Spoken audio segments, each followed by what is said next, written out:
Պատմում կրեմ մեղրի մասին, կրեմ մեղրը նույն մեղրն է, ինքը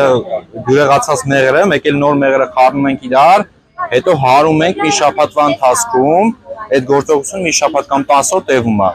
Հարում ենք, ստանում ենք կրեմ մեղր տարբերակը, ինքը բյուրեղները քայքայվում է, ավելի հաճելի է, էլի մարդու քինքին դառնում։ Արտադրում ենք նաև մայրակաթով մեղր, մայրակաթը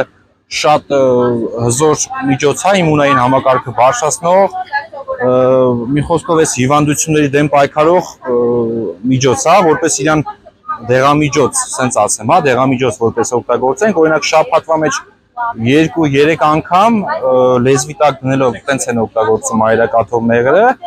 առանձին մայրակաթը ինքը պահպանվում է մինուսավոր ջերմաստիճանի տակ, մինուս 18-5-ից մինչև 20 աստիճանի տակ, մենք սենց խառնում ենք մեղրի հետ է պահպանվում է ինքը, մեղրի մեջ են որ դնում ես չի փչանում էլի, իսկ եթե առանձին մայրակաթը մի քիչ դժվար է էլի իրան հենց առանձին պահպանելը մինուսավոր ջերմաստիճանի տակ։ Մի խոսքով առանձնահատկությունը այդ է։ Տեսեք, ասեմ, ուրեմն անոթային խնդիրներով մարդիկ չեն կարող օգտագործել, սրտի հետ կապված հիվանդ մարդիկ չեն, շաքարային դիաբետ, մի խոսքով սրտի հետ կապված, անոթների հետ կապված մարդիկ չեն կարող օգտագործել։